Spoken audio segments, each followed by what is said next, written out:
ஒரு மகிழுந்து x + 30 km/மணி என்ற சீரான வேகத்தில் செல்கிறது. சீரான வேகத்தில் செல்கிறது. வேகம்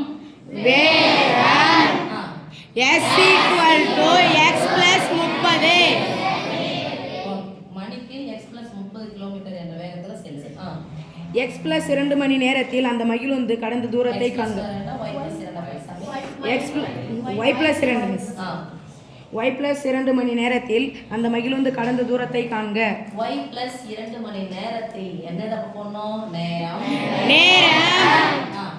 t = y + 2 நேரம் டைம் வேகம் ஸ்பீட் முதல்ல எடுத்து ஓகேவா? என்ன கேக்குறாங்க? அந்த மகிழுந்து கடந்த தூரத்தை காண்க. மகிழுந்துன்றது கார். இவ்வளோ ஸ்பீட்ல இவ்வளோ டைம்ல போய் சேருது. அப்ப தூரம் எவ்வளவு தூரம் போயிருக்குன்னா ஃபார்முலா தெரியணும்.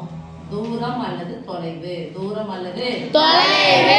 இங்கிலீஷ்ல சொல்லுவோம். தூரம் அல்லது தொலைவுக்கு இங்கிலீஷ்ல என்னது? டிஸ்டன்ஸ். டிஸ்டன்ஸ் முதல்ல எடுத்தனா d = s × t. st ஞாபகம் வச்சு. d = st. d = s இப்போ போட்டுக்கலாமா? s s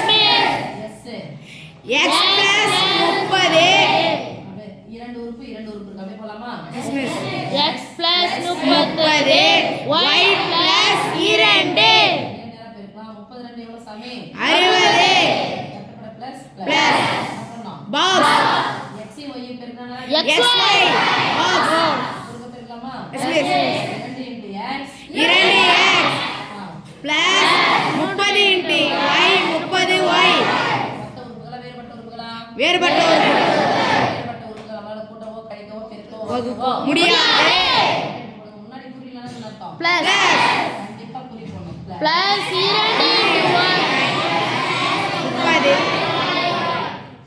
இப்போ பாக்ஸே போடணும்னா அப்படி போடலாம். நம்பருக்கு மட்டும் நீங்க பாக்ஸ் போட்டா போதும். இதுவே இதுக்கெல்லாம் பாக்ஸ் போட வேணாம். ஓகே? அப்போ ஆன்சர் எவ்வளவு தூரத்தை கடந்திருக்கு? xy + 2x + 30y + 60. சமி இது கிலோமீட்டர் பர் மணி. இது மணி பர் மணி அப்படிங்கிறது மணிக்கு இத்தனை கிலோமீட்டர் வேகம். அதாவது பை மணி தான். இப்போ பெருக்கும் போது இந்த மணி என்ன ஆயிடும்? தூரம். அப்ப எத்தனை கிலோமீட்டர் இதெல்லாம் போடணும்? கண்டிப்பா கிலோமீட்டர். ஓகே சாமி இவ்வளவு தூரத்தை அது கடந்திருக்கு.